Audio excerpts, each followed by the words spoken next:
اللہ سے تمہیں خود پوری کروا کے دے دوں گا۔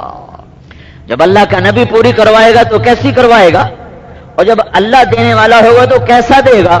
ساری دنیا کے مظلوموں کو پیغام سنا دیا، ساری دنیا کے دکھیوں کو پیغام سنا دیا کہ دنیا میں اکثر انسان ظلم و ستم کا شکار ہوتے رہتے ہیں، تو میرے رب کا پیغام، میرے نبی کا پیغام، میری امت سہ جانا، صبر کر جانا اور حوض کوثر پہ آ جانا۔ یہ مدینے والوں سے وعدہ نہیں ہے، یہ امت کے تمام ان طبقات سے وعدہ ہے جو ظلم کی چکی میں پس گئے اور جن کی کوئی سنوائی نہ ہوئی اور جن کے حقوق غصب کر دیے گئے اور جن کے حقوق تباہ کر دیے گئے، تو ان کے لیے اللہ کا نبی کھڑا ہوا ہے، آ جاؤ آ جاؤ، کون ہیں جن کے حق مارے گئے دنیا میں اور وہ صبر کر گئے، آؤ آج میں تمہیں اللہ سے لے کر دکھاؤں گا، اور جنہوں نے تمہارے حق مارے آج میں انہیں تمہیں پکڑوا کے دکھاؤں گا۔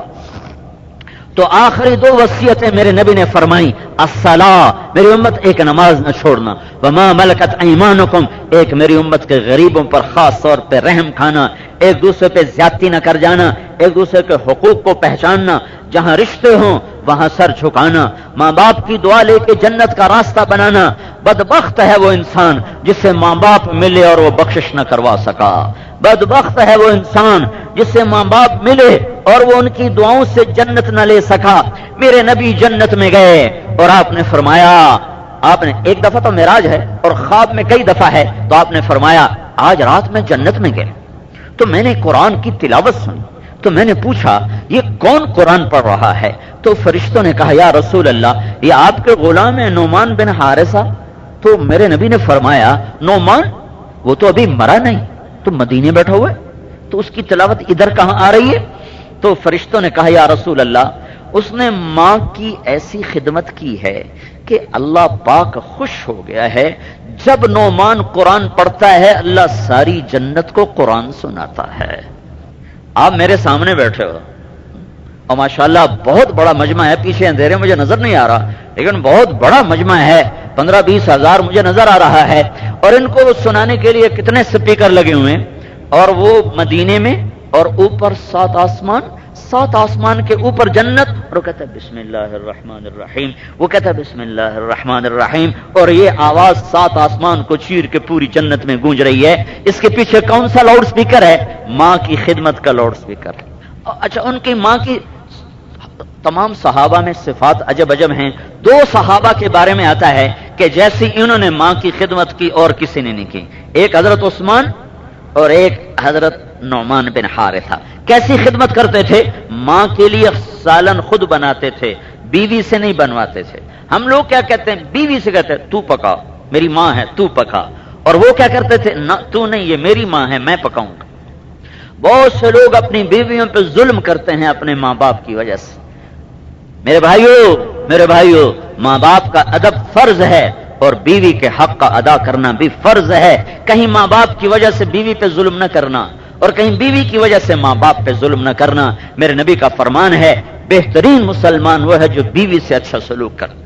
آپ کیا تو میاں بیوی کا کٹھے بیٹھ کے کھانا ہی عیب سمجھا جاتا ہے؟ کیوں جی تو میں غلط کر رہا ہوں؟ میاں بیوی اگر کٹھے کھائیں تو اسے عیب سمجھا جاتا ہے، اور تمہارا نبی اما عائشہ کو سامنے بٹھا کر اسے لقمے کھلاتا تھا، اس کو لقمے بنا بنا کے کھلاتا تھا۔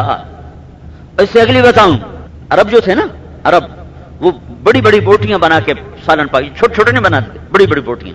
تو اللہ کے نبی حضرت عائشہ کو گوشت کا ٹکڑا پکڑاتے، وہ کھاتی، کھا کے جب وہ نیچے رکھتی تو اللہ کے نبی اٹھاتے، جہاں سے اما عائشہ نے کھایا ہوتا تھا نا حضرت عائشہ کو دکھا کے وہاں سے کھاتے تھے اظہار محبت کے لیے۔ پھر پیالے میں پانی دیتے تو حضرت عائشہ پانی پیتی، تو پھر اللہ کے نبی اٹھاتے، جہاں میری ماں کے ہونٹ لگے ہوتے تھے اما عائشہ کے، میرے نبی وہاں ہونٹ رکھ کے پانی پیتے تھے۔ یہ میرے نبی نے بیویوں سے حال کر کے دکھایا ہے۔ وقت تو شرم آتی بیوی کے ساتھ کھانا کھاتے ہوئے۔ ایک نوجوان میرے پاس آیا، کہا حضرت میری بیوی سے لڑائی رہتی، مجھے کوئی وظیفہ بتاؤ۔ میں نے کہا بیویوں پہ وظیفے اثر ہی نہیں کرتے۔ تو کہنے لگا پھر کیا کروں؟ میں نے کہا نہیں وظیفہ نہ پڑھو، تم اپنے اخلاق اچھے کرو، اخلاق، اپنا بول میٹھا کرو، جو تمہارے لیے اپنی عزت کو لے کر آ گئے، ایک بول پر اپنی عزت کو لے کر آ گئی، اپنے ماں باپ کو چھوڑ کے آ گئی، اپنے بہن بھائیوں کو چھوڑ کے آ گئی، اپنے خاندان کو چھوڑ کے آ گئی، اور تمہارے لیے اس نے بچے جن جن کے اپنا پیٹ پھاڑ دیا، اپنی جوانی کو تمہارے پیچھے گلا دیا، اگر اس سے کوئی اونچ نیچ ہو جائے تو میرا رب کہتا عاشرہن بالمعروف، اپنی بیویوں سے اچھا سلوک کیا کرو، فإن کرہتموہن فعسى ان تکرہوا شیئا ویجعل اللہ فیہ خیرا کثیرا، اگر تمہیں اپنی بیویوں میں کوئی بات اچھی نہ بھی لگے تو اسے برداشت کرو، اس پر اللہ تمہیں بہت بڑا اجر دینے والا ہے۔ چونکہ عورت کمزور ہوتی ہے تو میں نے کہا تم ایسا کرو، جب گھر جاؤ نا تو دسترخوان پر بیٹھے کے 2-4 لقمے اپنے ہاتھوں سے اپنی بیوی کو کھلا دینا، تو انشاءاللہ تمہاری محبت ہو جائے گی۔ کہنے لگا اچھا۔ کچھ دن گزرے تو اس کا ویسے ہی فون آیا، تو میں نے پوچھا با وہ میں نے تمہیں ایک بات بتائی تھی اس پہ عمل کیا؟ کہنے لگا جی نہیں۔ میں نے کہا کیوں؟ کہنے لگا شرم آتی۔ میں نے کہا تو لڑتے ہوئے شرم نہیں آتی؟ مرد ہو مرد اور عورت سے لڑے، کمزور بیچاری ہیں، مرد ہو کر عورت سے لڑے۔ ایک ہمارے ہندوستان سے پہلے، ہندوستان پاکستان سے جب ہندوستان تھا تو ایک گاما پہلوان گزرا ہے، گاما، وہ رستم زمان کا اس کو لقب دیا تھا، اس کا نام تھا امام بخش رستم زمان۔ تو انگلستان میں اس کی تاج پوش، انگلستان میں اس نے ساری دنیا کے پہلوانوں کو ہرایا تھا، تو اس کو اس وقت سونے کا تاج پہنایا گیا تھا۔ وہ امرتسر میں رہتا تھا جو ہندوستان کا شہر ہے۔ سودا لینے گیا بازار میں سبزی والے سے، سبزی لینے لگا تو کسی بات پہ کچھ سودے پر کوئی تکرار ہو گئی، تو سبزی والے نے گلاس اٹھایا اور زور سے مارا گامے کے، یہاں لگا تو ایک دم خون نکلا، تو گامے نے اپنی پگڑی اتار کر نہ وہاں ایسے پٹی باندھ لی اور چپ کر کے سبزی اٹھا کے چلنے لگا۔ تو لوگوں نے کہا پہلوان جی، اور یہ اتنا کمزور سا آدمی تمہیں گلاس مارے اور تم آگے کچھ بھی نہ کہو، تم تو پھونک مارو تو یہ اڑ جائے۔ تو گامے نے کہا میری غیرت گوارا نہیں کرتی اتنے کمزور پہ ہاتھ اٹھاؤں، میری غیرت گوارا نہیں کرتی اتنے کمزور پہ ہاتھ اٹھاؤں، میں پھونک ماروں تو یہ اڑ جائے گا، پر میری غیرت گوارا نہیں کرتی اتنے کمزور پہ ہاتھ اٹھاؤں۔ تو مرد ہو اور اپنی بیوی سے لڑے۔ میں نے کہا تم اب یہ کام کرو پھر مجھے خبر دو۔ وہ 1 گھنٹے بعد اس کا فون ہے، کہا مول صاحب بڑا کمال ہو گیا۔ میں نے کہا کیا ہوا؟ کہ میں نے اس کے منہ میں پہلے ہی لقمہ ڈالا تو اس کا منہ ایسے ہی کھلا رہ گیا، ایسے حیران پریشان۔ وہ مجھ سے کہنے لگی تمہیں یہ سبق کس نے پڑھایا ہے؟ تو کہنے لگا میں نے کہا مجھے مولوی طارق جمیل نے پڑھایا۔ اس نے ایسے جھولے کہا اللہ اس کے بچوں کا بھلا کرے جس نے تمہیں کچھ انسانیت سکھا دی۔ یہ میں آپ کو دین بتا رہا ہوں، دین صرف تسبیح پڑھنے کا نام دین نہیں ہے، صرف اشراق تہجد اوابین پڑھنے کا نام دین نہیں ہے، یہ بہت بڑا دین ہے جو میں بتا رہا ہوں۔ حضرت سعد بن معاذ اللہ کے نبی کے سامنے بیٹھے تھے، تو ایسے کر کے بیٹھے تھے، یعنی ہاتھ ایسے یوں، تو ہاتھوں پر اللہ کے نبی کی نظر پڑی تو اس پر ایسے ایسے نشان بنے ہوئے تھے، سخت نشان جیسے مزدور کے ہاتھوں پہ نشان ہوتے ہیں۔ تو اللہ کے نبی نے کہا سعد یہ کیا ہے؟ کہ یا رسول اللہ میں اپنے باغ میں کام کرتا ہوں، اپنے ہاتھوں سے کسی چلاتا ہوں، تو وہ کسی چلاتے چلاتے نا میرے ہاتھوں پہ یہ سارے نشان پڑ گئے۔ تو اللہ کے نبی نے سب کو دکھا کر سعد کے ہاتھ کو پکڑا اور یوں اٹھا کے ایسے بوسہ لیا اور پھر سب کو فرمایا بیوی بچوں کو حلال کھلاتے ہوئے، حلال، حرام نہیں، جھوٹ نہیں، سود نہیں، چوری نہیں، ڈاکہ نہیں، جوا نہیں، اپنے بچوں کو حلال کھلاتے ہوئے جو ہاتھ ایسا ہوگا اس پہ دوزخ کی آگ حرام ہو جائے گی۔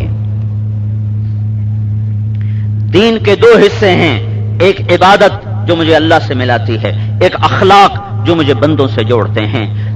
میرے بھائیو، عبادت 24 گھنٹے مطلوب نہیں کہ مسجد میں بیٹھے رہو، اخلاق 24 گھنٹے مطلوب ہیں، 24 گھنٹے۔ 5 وقت کی نماز کے بعد اللہ کا کوئی مطالبہ نہیں، فضیلت ہے، ترغیب ہے، مطالبہ کوئی نہیں۔ 30 روزے رکھنے کے بعد کوئی مطالبہ نہیں، 1 لاکھ پہ 2500 دینے کے بعد باقی کوئی مطالبہ نہیں۔ زندگی میں اگر پیسہ ہے، حج فرض ہے، تو 1 حج کے بعد کوئی مطالبہ نہیں، لیکن اخلاق کا 24 گھنٹے مطالبہ ہے۔ ماں آ گئی میٹھا بول بنا، باپ آ گیا میٹھا بول بنا، بیوی آ گئی میٹھا بول بنا، حتیٰ کہ اولاد سے بھی محبت کا سلوک رکھو اور اپنی محبت کا اظہار کرو۔ میرے نبی نے فرمایا اولاد کی بھی عزت کیا کرو ورنہ تمہارے باغی ہو جائیں گے۔ بھائی ہے اسے عزت دو، پڑوسی ہے، میرے نبی نے فرمایا مجھے اتنی زیادہ جبریل نے پڑوسی کے بارے میں وصیت کی کہ مجھے ڈر لگا کہیں اللہ تعالیٰ پڑوسی کا حق کی نہ رکھ دے وراثت میں۔ حضرت عبداللہ بن عمر کا پڑوسی یہودی تھا، یہودی، تو جب کبھی حضرت عبداللہ کے گھر میں گوشت پکتا، روزانہ گوشت نہیں کھاتے تھے، کبھی کبھی پکتا تھا، تو جب کبھی گوشت پکتا تو کہتے بھائی وہ ہمارے پڑوسی کو بھیجا؟ کہا جی نہیں۔ کہ اچھا پہلے ایسے کرو، ایک پیالہ گوشت کا بھر کے میرے پڑوسی کو بھیجو، پھر اس کے بعد میرے سامنے روٹی رکھو۔ اور پڑوسی کون تھا؟ یہودی۔ یہ اسلام کا دوسرا حصہ ہے جس کو نہ سنا جاتا ہے نہ سنایا جاتا ہے، نہ پڑھا جاتا ہے نہ پڑھایا۔ میں آپ سے کیا گلہ کروں، یہ تو مدرسے والے نہیں پڑھاتے، جنہوں نے دین پڑھانا تھا مسئلے مسائل ہی پڑھاتے رہتے ہیں۔ اسلام کی خوبصورتی اخلاق کے ساتھ بنتی ہے، درگزر کرنا، معاف کرنا۔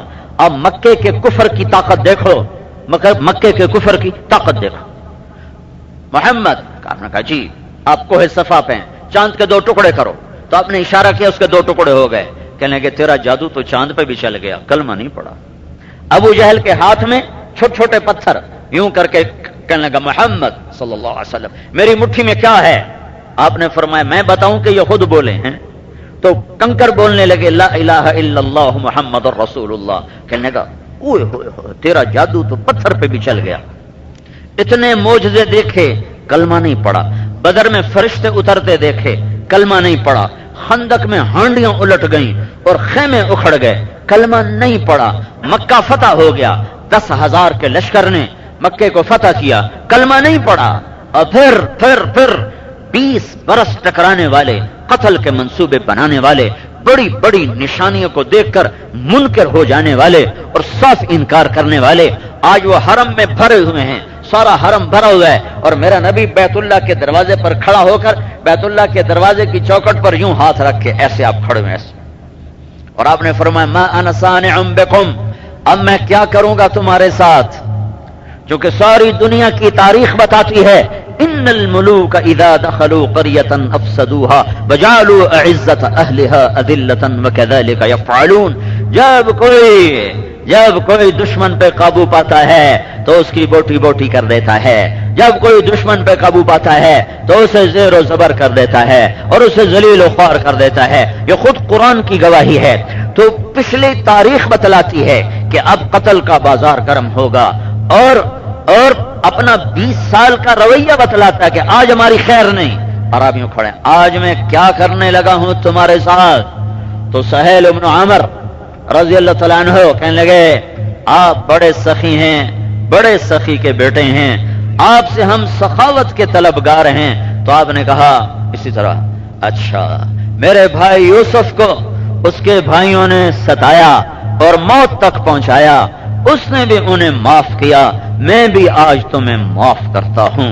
یہ کہنا تھا کہ سارے مکے کا کفر ٹوٹ کے بکھر گیا اور ٹکڑے ٹکڑے ہو گیا اور پرزے پرزے ہو گیا، اور سب نے اول تا آخر ابو سفیان سمیت سب نے کہا نشہد ان لا الہ الا اللہ ونشہد انک رسول اللہ، ہم گواہی دیتے ہیں کہ اللہ ایک ہے اور تو اس کا سچا رسول ہے۔ اس سے تھوڑی دیر پہلے کا واقعہ سناتا ہوں، تھوڑی دیر پہلے کا۔ آپ نے کہا بلال اٹھو اذان دو، تو بلال بیت اللہ کی چھت پہ اذان دینے لگے، چھت پہ چڑھ گئے۔ تو ایک قریشی کہتا ہے عطا بن اسید شکر ہے میرا باپ مر گیا، اس نے یہ تماشا دیکھا ہی نہیں۔ صفوان کہنے لگے یہ کالا ہی ملا تھا اذان دینے کے لیے، اور کوئی تھا ہی کوئی نہیں۔ اور ابو سفیان کہنے لگے نہ بھائی نہ، میں کچھ نہیں بولتا، اگر ہم نے کچھ بھی بولا نا تو یہ جو ہمارے پاس پتھر پڑے نا یہ بھی محمد کو بتا دیں گے ہم کیا کہہ رہے ہیں۔ یہ آپس میں، اور میرے نبی طواف کر رہے ہیں، ادھر طواف ہو رہا ہے، اوپر اذان ہو رہی ہے، مکہ فتح ہوا ہے، زور کی پہلی نماز ادا ہونے لگی ہے، تو آپ طواف فرما رہے ہیں اور وہ آپس میں دور بیٹھے بات کر رہے ہیں۔ آپ طواف کرتے کرتے کرتے کرتے کرتے ان کے سامنے گزرے تو ان کو دیکھ کر آپ مسکرانے لگے، کہنے لگے آپ کیا کہہ رہے تھے؟ کہا کچھ بھی نہیں۔ کہا ابھی تو تم کہہ رہے تھے کہ یہ کالے غلام کے علاوہ محمد کو ملا ہی کوئی نہیں اذان دینے کے لیے، اور صفوان تو کیا کہہ رہا تھا کہ شکر ہے میرا پیو پہلے ہی مر گیا، اس نے دیکھا ہی تماشا۔ اور ابو سفیان تو یہ کہہ رہا تھا کہ یہ پتھر بھی محمد کو بتائیں گے۔ بابا چپ رہو، اتنا بڑا معجزہ دیکھ کر بھی دل نہیں پگھلا۔ اور جب میرے نبی نے کہا جاؤ میں نے معاف کیا، تو سب نے کہا ہم آپ کے غلام ہیں، ہم گواہی دیتے ہیں کہ آپ اللہ کے سچے رسول ہیں۔ اتنا بڑا سینہ اور ظرف سچے نبی کا ہو سکتا ہے۔ تو میرے بھائیو یہ پورا دین 2 چیزوں کا نام ہے، ایک عبادت نماز روزہ حج زکات، یہ بنیاد ہے، ایک اخلاق محبت سخاوت درگزر معاف کرنا چھوٹا پڑ جانا، جہاں رشتہ ہو وہاں یہ تعلق زیادہ مطالبہ کرتا ہے، ماں ہے، باپ ہے، بیوی ہے، بھائی ہے، بہن ہے، اولاد ہے. ماں باپ کو اپنا مقام دو، بیوی کو اپنا مقام دو. بیوی کی وجہ سے ماں باپ پہ زیادتی نہ کرو، ماں باپ کی وجہ سے بیوی پہ زیادتی نہ کرو. اپنی خواہشات کے پیچھے کسی کی بیٹی کو ذلیل نہ کرو، اسے عزت دو، اسے عزت دو. یہ بھی تمہیں جنت تک پہنچانے کا راستہ ہے. جب میرے نبی نے فرمایا بہترین مسلمان وہ ہے جو بیوی سے سلوک فرمائے، اور بیویوں کو سمجھایا کہ میری شریعت میں سجدے کی اجازت ہوتی تو میں بیوی سے کہتا اپنے خامند کو سجدہ کر. یہ معاشرت بہت خوبصورت معاشرت ہے. جب یہ اخلاق زندہ ہوں گے تو ایمان کی ہوا چلے گی اور ہدایت کی ہوا چلے گی، اور لوگ اسلام میں آئیں گے. اور ساری اخلاق کو اگر قابو میں لانا ہے تو ایک چیز کو قابو میں لے آؤ، یہ زبان، یہ زبان، یہ زبان. کسی کو ایسا بول نہ بولو جس سے اس کی عزت خراب ہو، پگڑی اچھل جائے، دل ٹوٹ جائے، یا بے عزت ہو جائے، یا وہ ذلیل ہو جائے. اپنی زبان کی حفاظت کرو اور اپنے دل کو مسلمانوں کے بغض سے پاک رکھو. تو میرے بھائیو، اللہ کی قسم بڑے بڑے ابدال بھی آپ کے مقام کو نہیں پہنچ سکتے. میرے نبی نے فرمایا معاذ تمہیں سارے دین کا بادشاہ بتاؤں. سارے دین کا بادشاہ کیا مطلب؟ بادشاہ کیوں کہا ہے کہ بادشاہ تمہارا تو ملک بھی تمہارا، رعایا بھی تمہاری، خزانے بھی تمہارے. کہ معاذ تمہیں سارے دین کا بادشاہ بتاؤں؟ کہ جی یا رسول اللہ. کا زبان کو قابو میں رکھنا، کا زبان کو قابو میں رکھنا، سارا دین تمہارے ہاتھ میں آ جائے گا. کہ یا رسول اللہ کیا زبان کے بول پر بھی پکڑے جائیں گے؟ کہ معاذ تمہیں خبر بھی ہے سب سے زیادہ جہنم میں گرانے والی یہ زبان ہوگی. زبان میرے بھائیو، زبان کا میٹھا بول ہزاروں نفلوں پر بھاری ہے، ہزاروں قرآن کے ختم پر بھاری ہے، ہزاروں تسبیحات پر بھاری ہے. اور ایک کڑوا بول ہزاروں گناہوں پر بھاری ہے، ہزاروں نافرمانیوں پر بھاری ہے. ایک میٹھا بول اللہ کے دربار میں بلندیوں تک پہنچا دیتا ہے، اور ایک کڑوا بول آگ کی نچلی تہ تک پہنچا دیتا ہے. وقولوا للناس حسنا، میرے بندوں سے کہہ دو بات خوبصورت کیا کریں. اوروں کی میرے بھائیو عزت بناؤ، اللہ تمہاری عزت بنائے گا. تم معاف کرو، اللہ تمہیں معاف کرے گا. ایک آپ کو حدیث سنو. ایک شخص قیامت کے دن پکڑا جائے گا اور فرشتے کہیں گے یا اللہ اس کے پاس کچھ نہیں، خالی، ڈال دیں دوزخ میں. تو اللہ تعالیٰ پوچھے گا اسے ہاں بھائی تیرے پاس کچھ ہے؟ کہے گا یا اللہ خالی. کہ کوئی نیکی ہے؟ کہ یا اللہ ایک ہے اگر تو سمجھے تو، باقی ایک سے میرا کام کیا بنے گا؟ کہ کیا ہے؟ کہ یا اللہ میں تاجر تھا، کسی سے لینا ہوتا تھا، کسی کو دینا ہوتا تھا. جس کو دینا ہوتا تھا کبھی وعدے کے خلاف نہیں کیا، جس دن دینا ہوتا تھا اسی دن دیتا تھا، اس کو دوسرا چکر نہیں لگواتا تھا. اور جس سے لینا ہوتا تھا وہ 100 چکر بھی لگوا لیتا تو میں اس کو کچھ نہیں کہتا تھا. اگر تو سمجھے یہ نیکی ہے تو قبول کر. تو اللہ تعالیٰ فرمائیں گے اچھا تو میرے بندوں کے ساتھ بہت اچھا کرتا رہا، بہت اچھا کرتا رہا، تو میں بھی تیرے ساتھ اس کی وجہ سے اچھا کرتا ہوں، جا اسی نیکی پر میں تجھے معاف کر کے جنت کا فیصلہ کرتا ہوں. تو میرے بھائیوں، محمد مصطفیٰ صلی اللہ تعالی وسلم کی ایک پاکیزہ زندگی ہے جس میں دو حصے، ایک اللہ سے جوڑنے کا سبب ہے وہ بندگی عبادت، ایک بندوں سے جڑنے کا سبب ہے وہ اخلاق ہیں، وہ معاف کرنا ہے، وہ درگزر کرنا ہے، وہ چھوٹے بڑے کا احترام ہے. اکرموا کریم قوم، میرے نبی نے فرمایا قوم کے عزت داروں کی عزت کیا کرو. حضرت جریر بن عبداللہ رضی اللہ تعالیٰ عنہ آپ کی وفات سے صرف 2 مہینے پہلے مسلمان، 2 مہینے پہلے، چھوٹے درجے کے صحابہ ہیں لیکن وہ یمن کے سرداروں میں سے تھے، یمن کے شاہی خاندان میں سے تھے. جب وہ آتے تھے کبھی ان کو انتظار نہیں کروایا. جب پتہ چلتا جریر دروازے پر فوراً اندر آنے کی اجازت دیتے تھے. اور ایک دفعہ مجلس ساری بھر چکی تھی، حضرت جریر آئے، وہ دیکھا جگہ نہیں بیٹھنے کی تو پیچھے زمین پر بیٹھے. تو آپ نے اپنی چادر اٹھائی، ایسے چادر اٹھائی اور گول کر کے یوں پھینکی کہ جریر میری چادر پہ بیٹھ جاؤ. تو حضرت جریر نے چادر اٹھا کے سر پہ رکھ لی کہ یا رسول اللہ یہ چادر یہاں رکھنے کے لیے ہے، زمین پر رکھنے کے لیے نہیں ہے. بلال کا مقام کتنا بڑا ہے کہ آپ کے نبی نے فرمایا، میرے نبی نے فرمایا جب میں جنت میں جاؤں گا تو میری سواری کی لگام بلال کے ہاتھ میں ہوگی. لیکن اللہ کے نبی نے چادر بلال کے لیے نہیں بچھائی، جریر کے لیے بچھائی ہے کہ وہ یمن کے سردار ہیں، وہ یمن کے شہزادے ہیں، ان کو عزت دی ہے. یہ وہ اخلاق کا حصہ ہے جو بہت بڑا دین ہے جس کو سننا سنانا امت بھول چکی ہے، امت چھوڑ چکی ہے۔ اس لیے میرے بھائیو، ہمارا معاشرہ انتقامی ہو گیا ہے، جو اچھا کرے گا ہم اچھا کریں گے، جو برا کرے گا ہم برا کریں گے۔ میرے نبی نے فرمایا نہیں نہیں، تم ایسا نہ کرو، جو برا کرے تم اچھا کرو، جو اچھا کرے تم بڑھ کے اچھا کرو۔ تو میں ضامن ہوں، تم یہ کام کر دو تو میں ضامن ہوں تمہیں جنت الفردوس میں گھر لے کر دوں گا۔ بھائیو، یہ وہ پاکیزہ زندگی ہے جس کو سیکھنے کے لیے تبلیغ کا کام ہو رہا ہے۔ یہ جماعت نہیں ہے، یہ پوری امت کی محنت ہے کہ یہ زندگی لے کر ہم دنیا میں پھریں اور اس کو پھیلائیں۔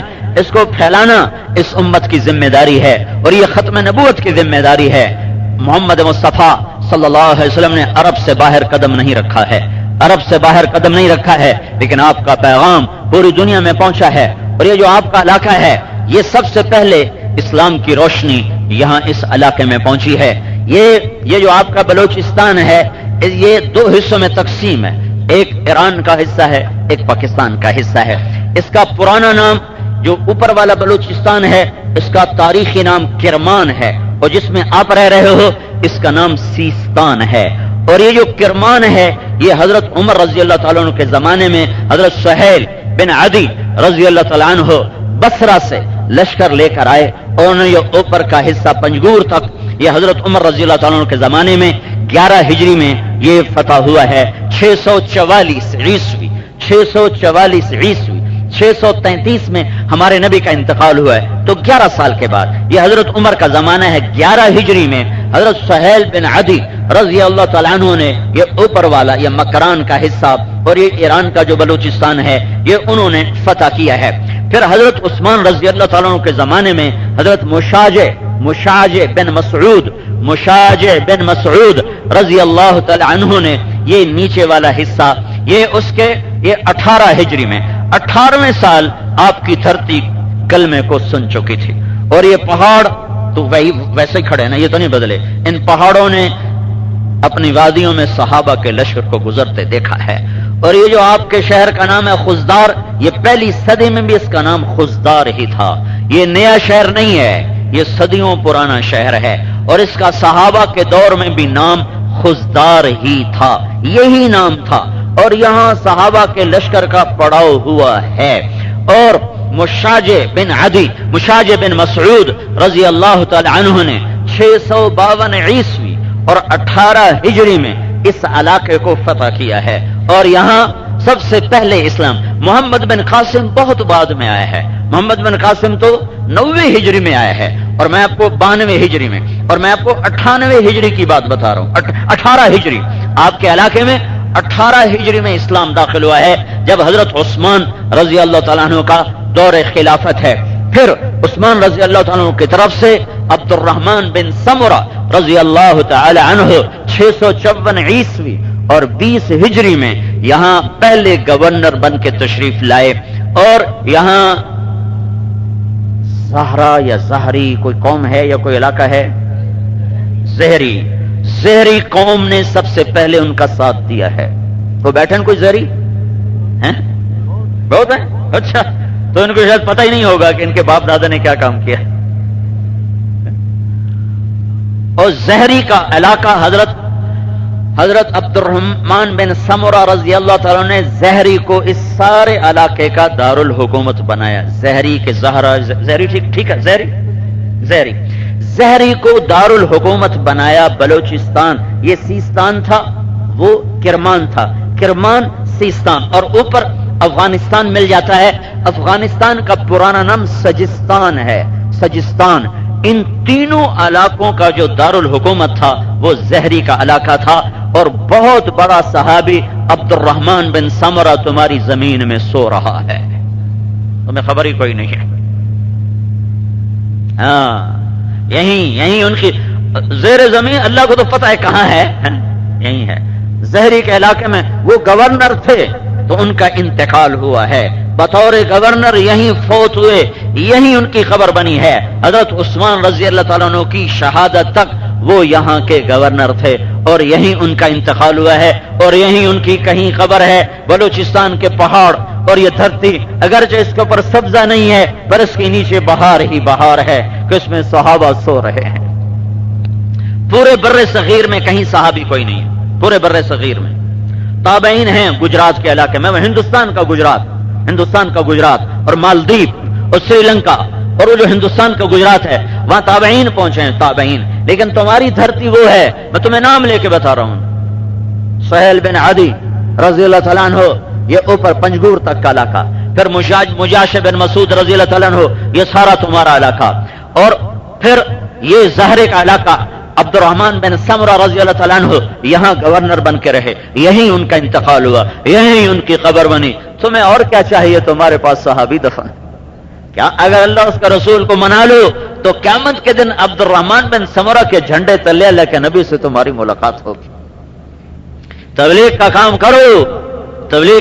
یہ عبد الرحمن بن سمرہ، تم بتاؤ بلوچستان میں تو آج کچھ نہیں ملتا، تو اس زمانے میں یہاں کیا ملتا ہوگا؟ لیکن یہاں کے لوگ ایمان لے آئیں اور جہنم سے بچ جائیں اور جنت میں جانے والے بن جائیں اور اللہ اس کے رسول کو راضی کر لیں. یہ سارا سفر اس لیے ہوا تھا. جب یہ حضرت سہیل بن عدی رضی اللہ تعالیٰ عنہ کا لشکر واپس ہوا ہے تو انہوں نے حضرت عمر نے پوچھا، ہاں بھائی کیسا علاقہ تھا؟ تو انہوں نے کہا جی ماؤہا قلیل و بلاؤہا شدید. امیر المومنین، پانی ملتا کہیں نہیں تھا اور علاقہ بڑا مشکل تھا.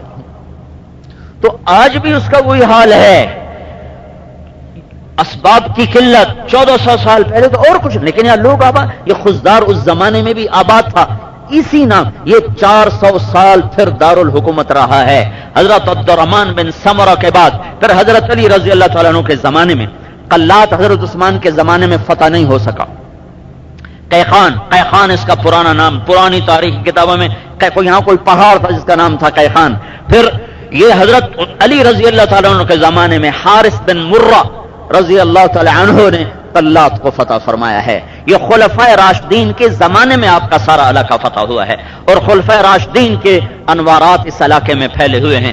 آج بھی آپ لوگوں میں سادگی ہے، جفاکشی ہے، سخاوت ہے، قناعت ہے. یہ وہ صفات ہیں جو کہیں بھی نہیں ہیں، اللہ نے آپ کو دی ہیں. ہمارا پنجاب تو حرص و ہوس کی بھٹی بن چکا ہے. انسان نہیں ہے، لومڑیاں ہیں یا بھیڑیے ہیں جنہیں یا کھانا ہے یا لوٹنا ہے یا لوٹ مار کرنی ہے یا دھوکہ فریب فراڈ ہے. آپ کے پاس اسباب زندگی تو تھوڑے ہیں پر تمہاری دھرتی کے نیچے صحابہ سوئے ہوئے ہیں. تم اللہ اس کے رسول کی غلامی والی زندگی بھی لے لو اور اس کو لے کر پھرنے والے بنو. ایک دن میری بات یاد رکھنا، قیامت کا دن مجھے اور تمہیں جمع کرنے والا ہے. تم دیکھو گے عبد الرحمن بن سمرہ کے جھنڈے کے نیچے تم جا رہے ہو گے. حارث بن مرہ رضی اللہ تعالیٰ عنہ نے قلات کو فتح کیا ہے.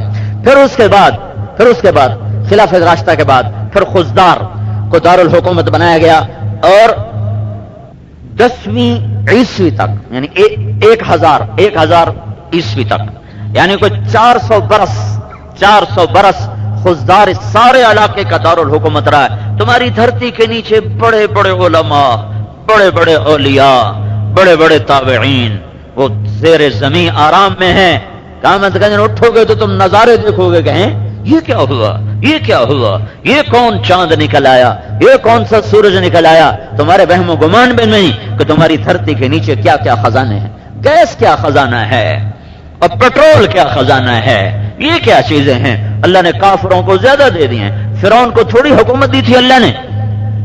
اور جب میرا نبی لکڑی کے پیالے میں روٹی کھاتا تھا، ایران کا بادشاہ سونے کے برتنوں میں روٹی کھاتا تھا. اور جب میرے نبی کے پیٹ پہ پتھر بندھے ہوتے تھے تو روم کے بادشاہ کے دربار میں سونے کے جام میں شراب پی جاتی تھی. اور جب میرے نبی کے کپڑوں میں پیوند لگے ہوتے تھے ٹاٹ کے، اس وقت روم ایران کے بادشاہ 1 لاکھ دینار کا تاج پہنتے تھے. کسرا ایران کے بادشاہ کا جو تاج تھا، ایران کے بادشاہ خسرو پرویز کا تاج جو اللہ کے نبی کے زمانے میں تھا، وہ 2.5 من وزنی تھا. 2.5 من چاوے کون؟ تو وہ کمبخت نا، ایک سونے کی زنجیر تھی جو چھت کے ساتھ تھی، تو اس کے سامنے ایسے پردہ لٹکا دیتے تھے. پھر بادشاہ کے آ کے بیٹھتا تھا اور وہ تخت، وہ تاج اس کے سر کے اوپر آ کر یوں کھڑا ہو جاتا تھا. اور پھر کوئی سب سے بڑا سرمایہ ہے